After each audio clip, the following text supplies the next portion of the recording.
So I'm gonna just open it up, and then I think what we're gonna do is try to have a lot of people participate, but I actually sort of, the basic framework is that because we have artists here who have been working in the arts for a long time, it would be kind of nice to hear about what kind of exhibition history they've had and how that's been shaped, how that shaped the work you have.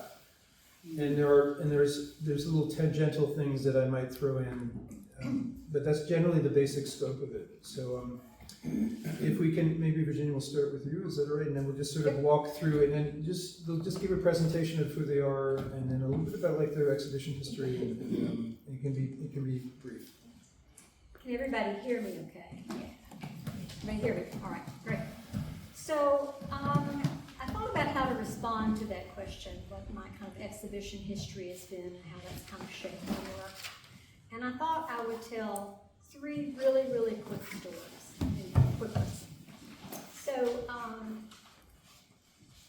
I ended up going to 3 separate universities. That's who I am as a person. Split into pieces, trying to put them back together in some way or form. I saw myself as a Southern belle at first. I went to a women's college. It was great. But after that, I wanted to get the hell out of Dodge.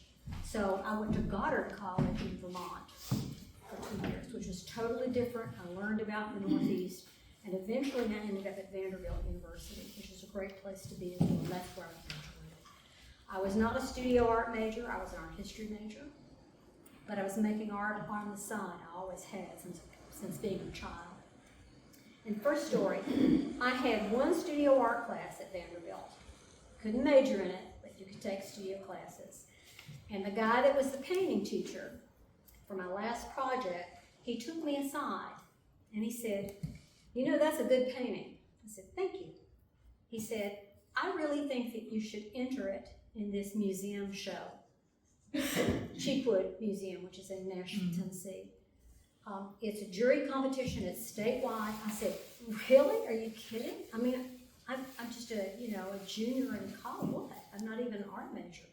He said, "I think you should give it a try." So I did. The guy that was a juror was from New York City, Alan Darkangelo. You probably don't know who that is, a long time ago. I got in. And it made a big difference in my life in terms of how I felt about myself as an artist, to take risks and chances and get responses, okay? So that evolved. I was in Nashville for 3 or 4 years before I decided to go to grad school. The next story is that Music City is Music City. Not much of an arts town back in the 80s, but I got to know this woman who started a very well-known gallery, Cumberland Gallery, in Nashville, Tennessee, and she took me in as one of her artists before I even went to grad school. She believed in me, and I believed in myself, and it really, again, made a big step forward with my work. There were no stipulations as to what I should do, or size, or scale, or anything. I just did what I wanted. I've always worked large. It's the Napoleonic complex. But that's what I do. I always have. Okay, so that's the second story. The third story, after I went to grad school, I wanted to get a university teaching position so I could make art, make a living, have a family, kind of keep it all together, one way or the other. Again, everything kind of split to pieces. There you go. So in my first teaching position, it was at West Virginia University. It was a good place to be, right on the border of Pennsylvania and West Virginia. And again, I entered a jury competition, and the jurors were the guy who was the curator at the Carnegie Museum in Pittsburgh, the woman who was the curator at what used to be Southeastern Center for Contemporary Art in Winston-Salem, it's now a museum, right? And another person. So I got in the show, and I thought, wow, this is amazing. John Caldwell, the curator, has seen my work. And someone came to me and said, "You know, he really does look at emerging artists pretty often. You should get in touch with him and prompt him to see if he might want to look at your work more in depth." So I did. It took about 6 months, but he got back in touch with me and he said, "Why don't don't you bring a portfolio of your work up to the museum? Let's just look at it. I said, okay. So I was doing great big drawings, color drawings, hand, color pencil, acrylic. So I brought a portfolio with like 7 or 8 drawings in it, and he was looking through them in his office, put them on the floor looking at them, and he said, I think we're going to buy one of those today. And they did. Wow. No kidding. Yeah. And so it's like, again, okay. Again, what I'm saying is that I learned how to take risks early on and see what evolved. It doesn't always work, but if you don't ask, you don't get. So I made those kind of connections. And one more thing, the other person I mentioned, Vicki Koff, who is a curator at SECA, heck, I made an appointment with her too. About 6 months or a year from the time that she juried me into this show. And I went down, I took a bunch of my work, and she said, we'd like to give you a solo exhibition here. And she did. So that was early on, but I have been very fortunate in my life and with my work to be able to have an audience that I wanted to have, that I could do kind of what I wanted to do. So is there anything else I should say, or is it? No, that's a good start. Thanks. Thanks. Monica? What was the question?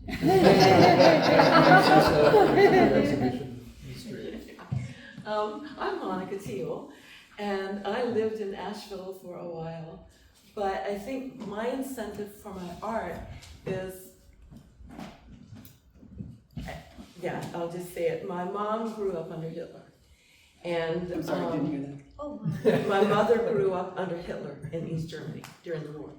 And then she met my father after the war, and he was a half Cherokee from North Carolina, and he brought my mother to Carolina.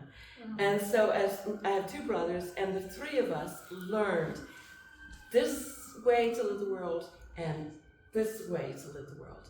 And we've tried to integrate that in our lives forever.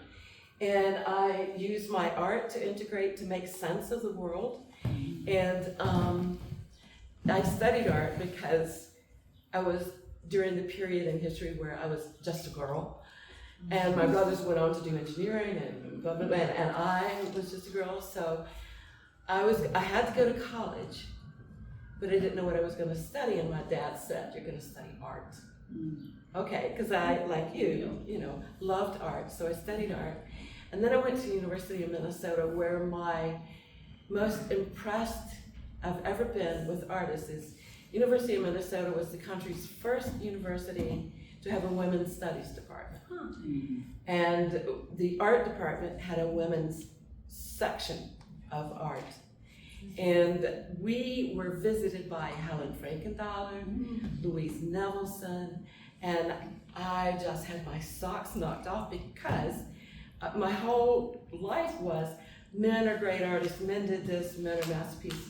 And then I met these women who weren't powerhouses, they were real people who did their voice in their work, their own unique. And so I went from the childhood that I did into a university system where women were also capable of being powerhouses. And then my work has just evolved since then. I accidentally married an Italian man one time.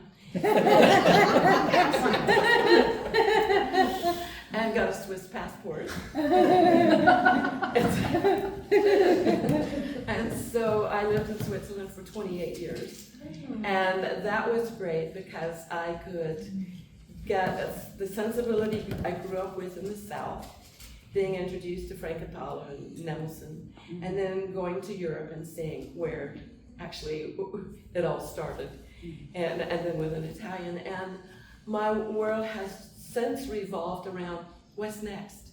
What's next? What can I learn now? What can I do now? And it's constantly evolving into my interpretation of what I see, what I know, what I want to share, what I want to spread. And I'm nowhere near finished. In a nutshell. That's good.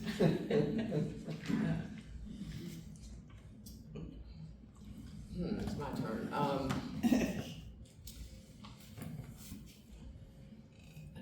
do this. So I'll try to be brief. You were born in New Orleans. Yeah, I was born in New Orleans and was exposed to two women artists very early. I went to kindergarten when I say kindergarten. I went to kindergarten when I was 4, and I met Alice Witherspoon. Her mother was Margaret Witherspoon, and if you don't know who that is, you should definitely look her up. A New Orleans painter. She's of course deceased now. And then Jane Kohlmeyer was Ida Kohlmeyer's daughter. So very early on, I was in houses of my little friends, new little friends, whose mothers were extraordinary painters. And Margaret Witherspoon did beautiful figurative work. It's just extraordinary. And then Ida Kohlmeyer was primarily abstract. She did sculpture, she did painting, she did all kinds of things. And she was internationally famous by the time she died. So I have other Ida Kohlmeyer stories, but that's not pertinent today. But anyway, so the school that I went to taught art, shop, made little objects out of wood.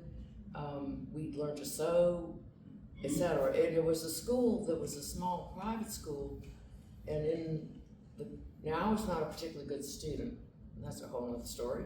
But anyway, out of a class of 32, somebody went to Harvard, somebody went to Yale, somebody went to Smith, somebody, it was just an extraordinary private small school.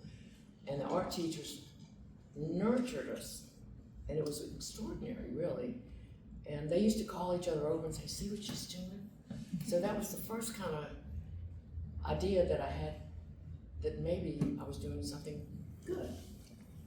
My parents were not particularly doting parents. They just kind of gave us a good education and provided books and pencils and paper and crayons. My first box of crayons was not the big fat box, it was the little one with 7. So, it wasn't like, I really didn't have much nurturing as a child. So anyway, time goes on, I always was drawing regardless. I entered a contest. Did you all ever do the Draw Me contest, anybody?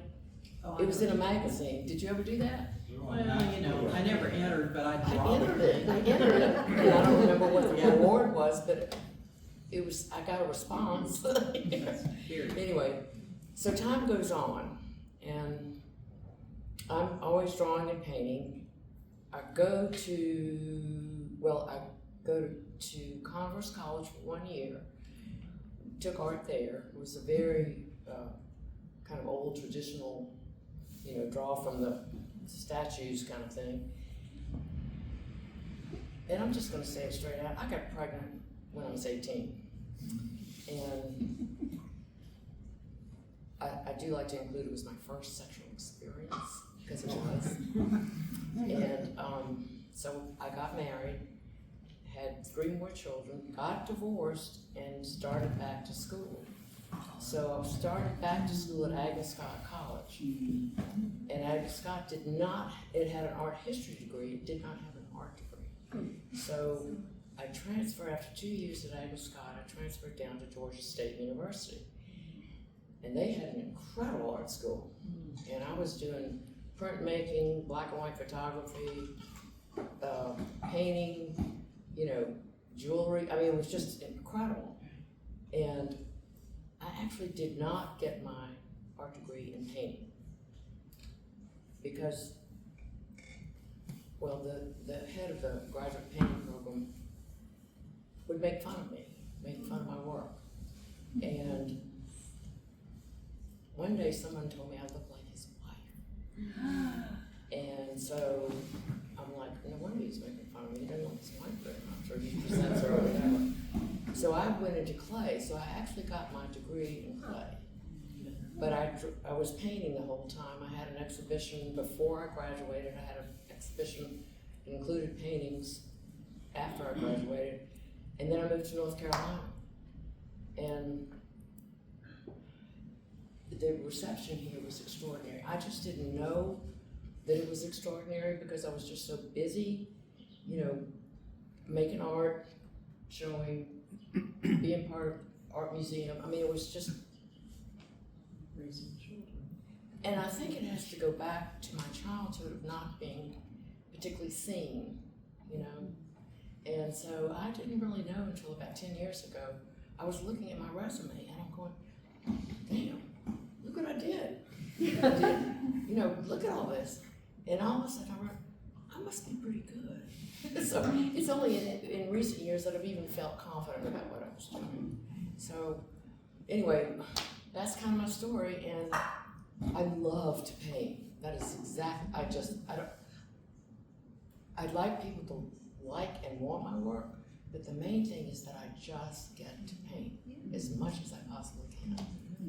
And that's me. All right, thanks, Betty. I'll ask one or two questions and then we'll just have ask questions. But one thing is, a lot of artists at some point in their career, as they're moving along, something helps them, either a gallerist, a collector, you get a particular commission. So has that been the case with any of you? It sounds like you've had connections to get the shows themselves, but in terms of like shaping the work, has being an academic or being, you know, like being in a particular gallery, has that shaped the work? Yeah. You're asking me? Sure.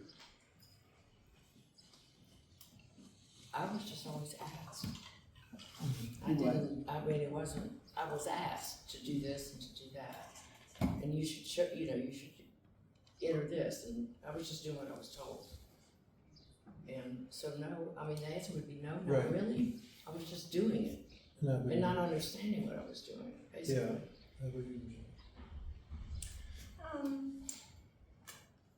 I don't think my work was shaped by those kinds of experiences in terms of what it was about or the direction, but I did feel the need to be part of a community, not just working solo in my studio and doing what I did, but having response from community members, not necessarily sales, but just conversations. Because I felt at the time, and I still feel, and you said something like this too, that as an artist, you try to address the complexities and the craziness of the world in your work. You can't fix it, but you can try to create conversation rather than warfare. And I think that's the nature of what I do as an artist, and that wasn't necessarily shaped by particular. Well, let me just give you an example. Like, Andy Warhol apparently brought out 2 canvases. He brought out one at a time. He said, okay, and it was like on Greenberg or something, like some big critic. So he's like, okay, here's what I'm working on now.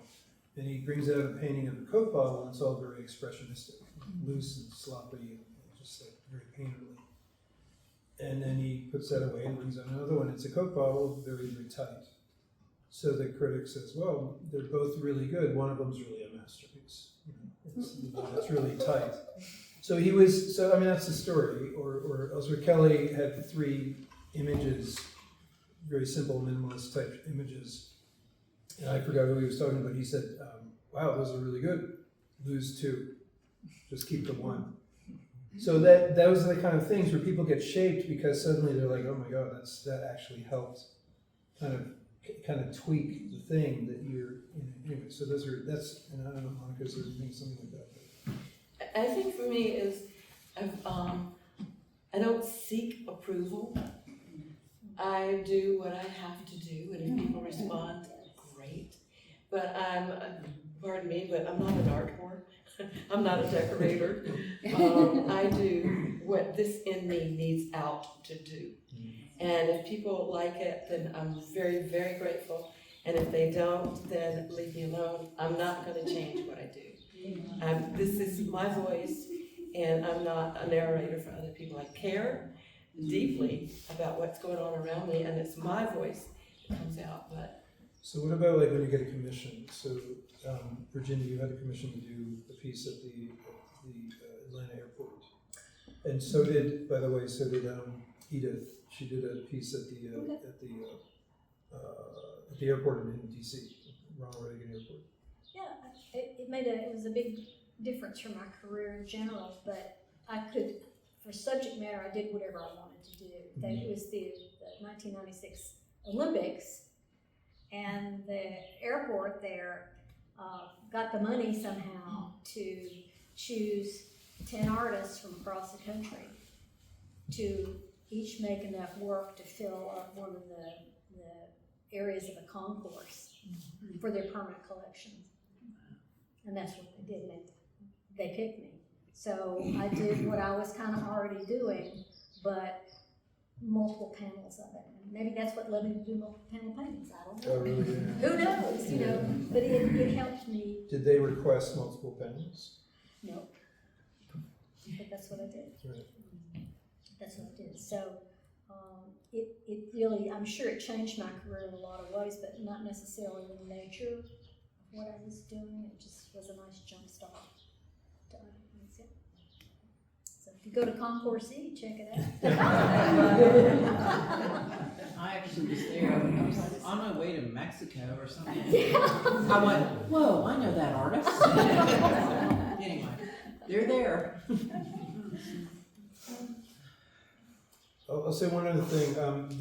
So artists who get into academia, you've taught. I don't know if you've taught about it, but there's sort of two paths, and I guess you can kind of lump things together to say that an academic artist is like sort of is kind of going down the road of research and discourse and going to symposiums and that sort of thing. Yeah. Having panel discussions. An independent artist might be working with gallerists, maybe interior designers, working with collectors. So I know they overlap, but I'm just wondering how that shaped you as well. Okay, so when I first moved to North Carolina, after, with a degree in play, I was asked to teach at Penland. Well, I fell right before I was supposed to start teaching and slipped on ice and broke my wrist.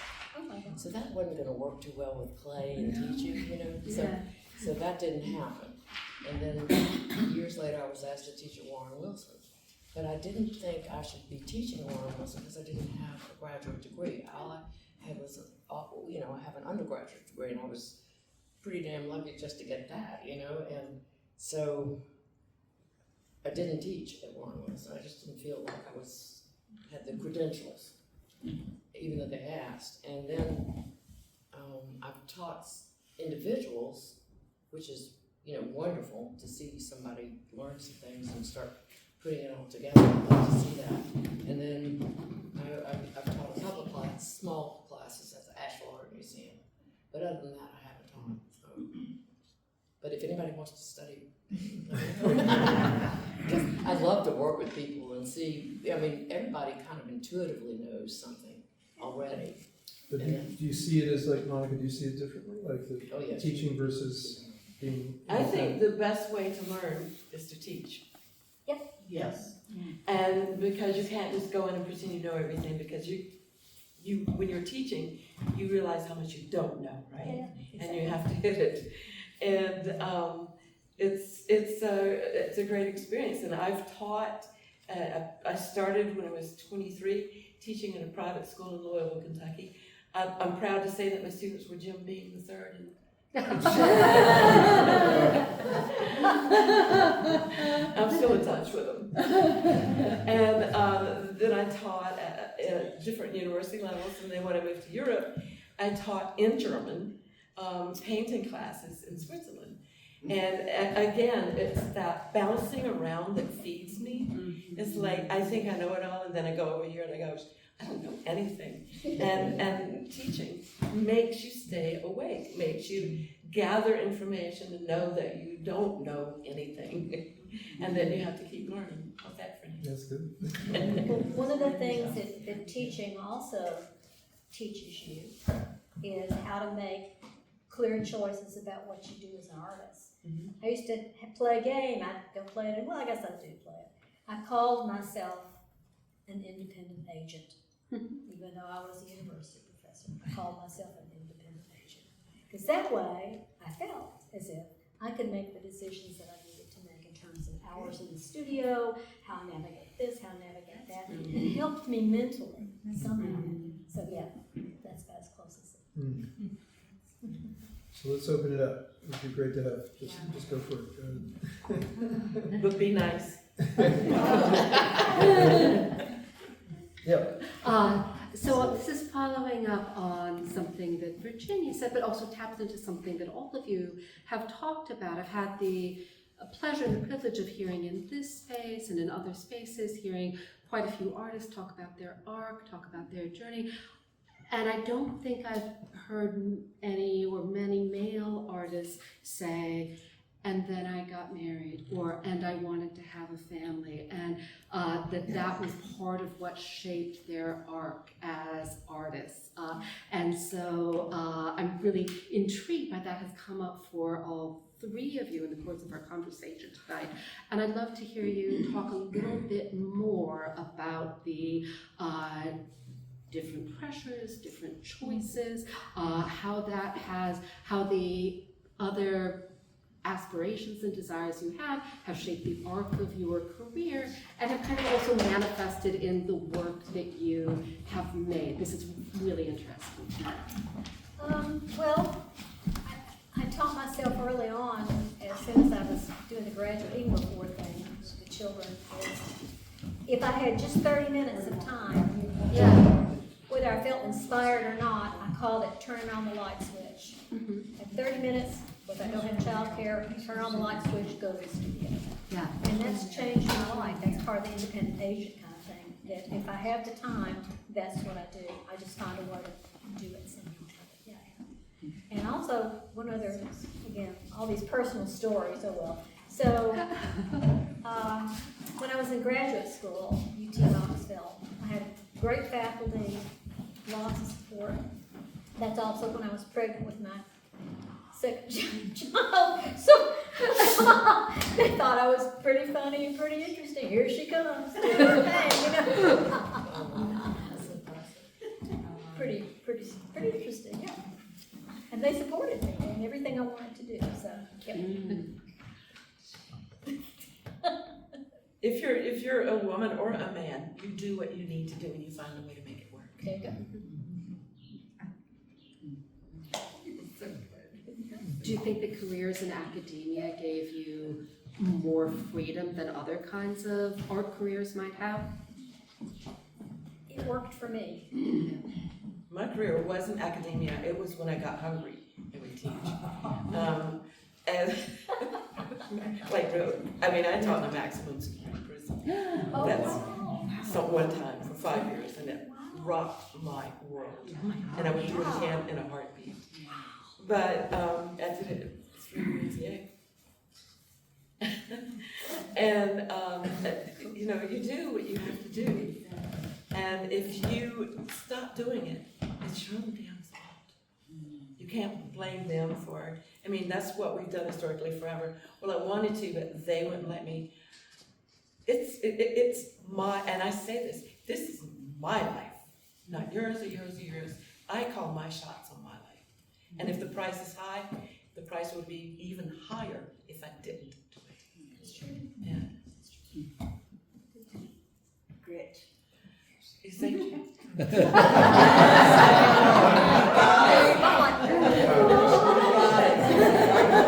did I say?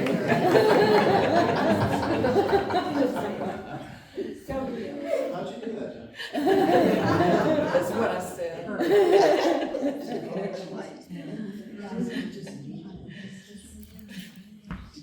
Betty, did you want to say something before I ask you? No, y'all don't want to hear what I have to say, believe me. I was gonna say. With that, you can't stop, yes. Well, getting married early. I mean, that's the way my mother would phrase it when I was around. She married early. Euphemism. I mean, I wasn't prepared for marriage. I wasn't prepared for motherhood. I hadn't done the things I wanted to do. So I had a lot to learn real fast. And I did that. And then my third cousin lived close to where we were living. This was about the time I second child was born, and she knew, she was an artist, and she knew that I liked to paint. And she said, why don't you come join me for this painting class? And the name of the person was Wida Canaday, and she was teaching, she had come from New York. I think her background was graphic design. And so I walk into this class with my cousin Rosie Clark Stiefel, and everybody in the class is a professional artist, and me. And I'm like, okay, I don't see how I do here. Well, the first assignment was to go out to Stone Mountain. Do you all know Stone Mountain in Georgia? And so, you know, I'm just like, what do I do, you know? So she hands me 3 or 4 tubes of paint. She picks the colors and palette knives, and she says, go paint that streaming rock.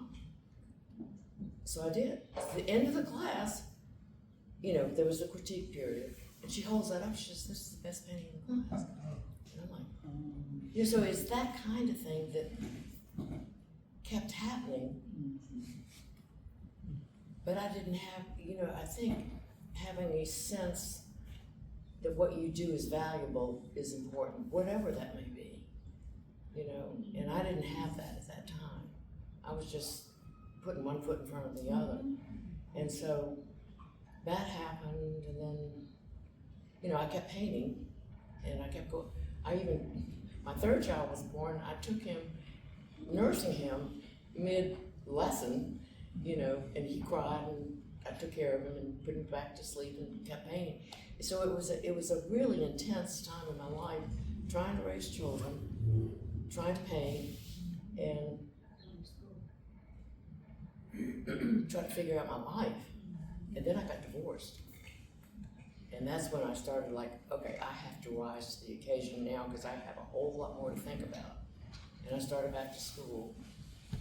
My soon-to-be former husband was not supportive at all, you know.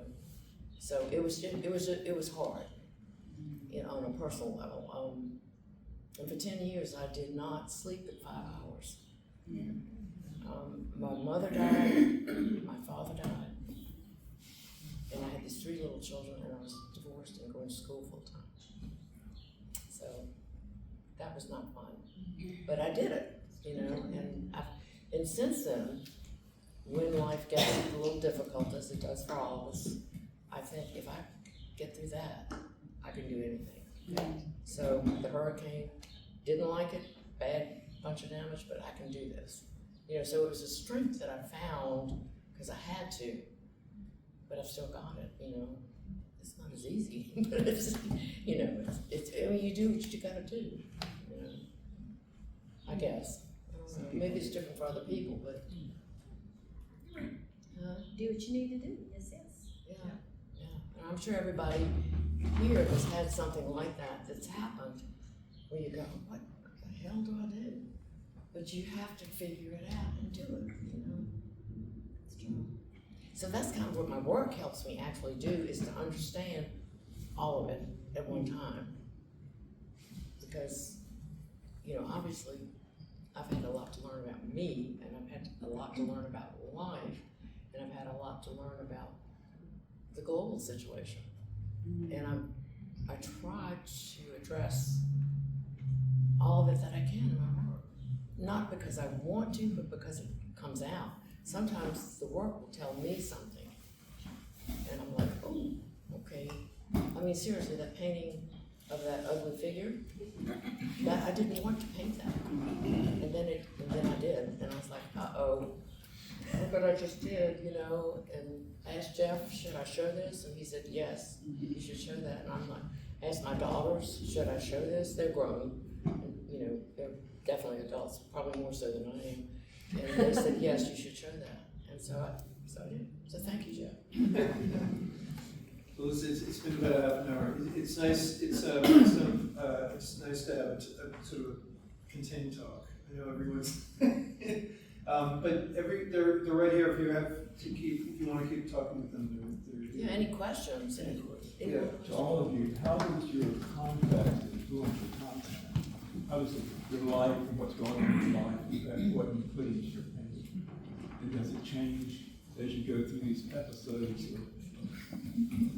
of trauma, whatever, how does it affect the content of what you put into the painting in terms of subject matter or lack of subject matter, whatever? And that's a great question. Yeah. Yeah, for me, and I'm the only person ever speaking for her, it's if you're living your life, you're open and you're reflecting to the life you're living. And if your life is this, your work probably won't change much. If your life is this, you've got to change your perspective, you've got to change your thinking, you've got to change your lifestyle. And then you become more open and receptive to what's around you. Because if I were to live my life, same place, same time, it's not in my DNA. And it would really, I don't know, to be an alcoholic or, I don't know, I don't think I could do it.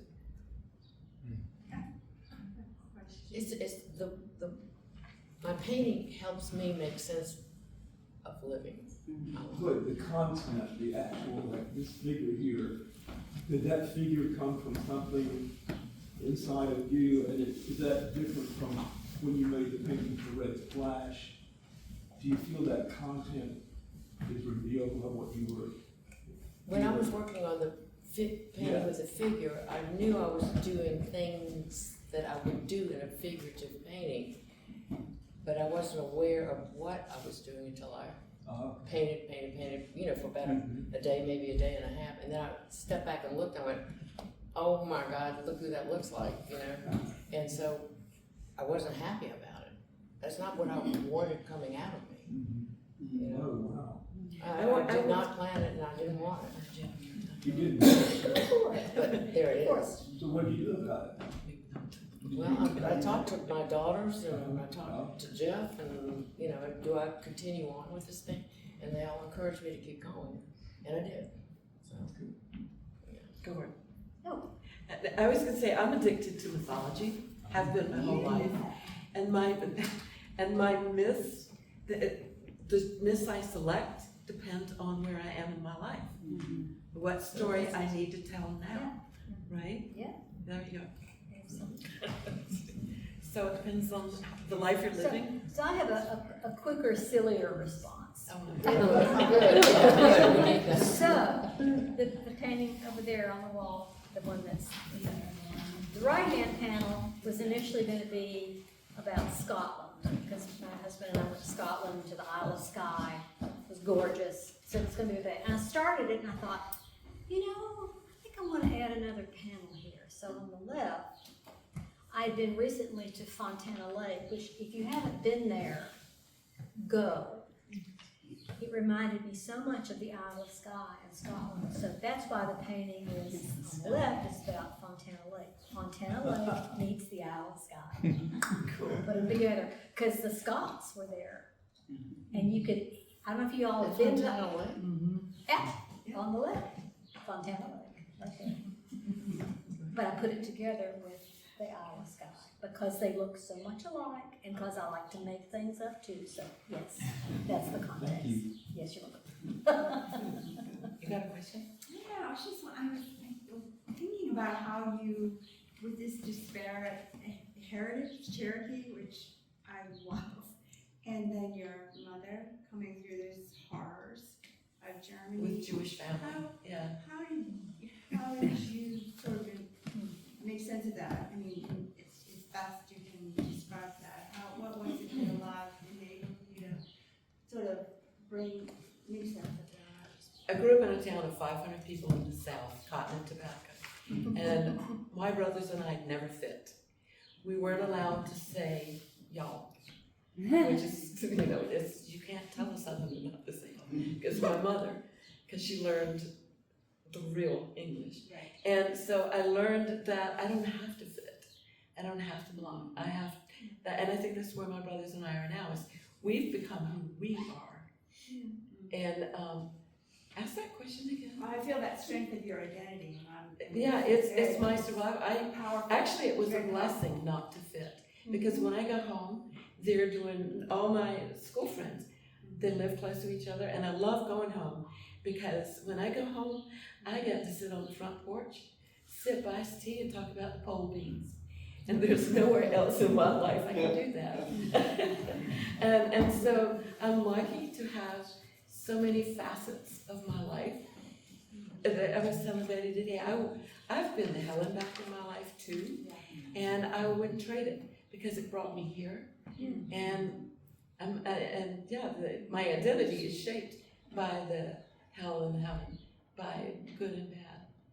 And it's actually a gift. If I were like kids at my hometown who look the same, act the same, sound the same, when I say I live in Switzerland, they don't know what to talk to me about. They don't even know where I live. You know, what's over there, you got somewhere over there. And I'm so much richer because nobody nailed me down to do this. Well, all of you have owned it so completely, and thank you. It's like, you know, it's like from birth on. Yeah, Push, for us. baby, push. That's the mantra. For you too. Yes. Yes, you're an artist too, Absolutely. yeah. Whether anybody likes it or not, approves it or not, I love that you said that. I don't care. Yeah, If you don't like it, don't look at yeah, it. It's not, I feel like enough, too bad, I'm sorry, you know, yeah. go elsewhere. This is Whatever. my life. It's mine, Yeah. and that's the truth. And it must be hard with Instagram. I think about younger, you know, all the influencers that are constantly pushing on you all this stuff. And you've got to carve out your own self, hold on to yourself, especially in AI, Yeah, especially with AI coming in. scary thing. Yeah, I so learned something powerful, all of you. Thank you, just really beautiful. How many of you in here create your own art? Yes. It's the good crowd.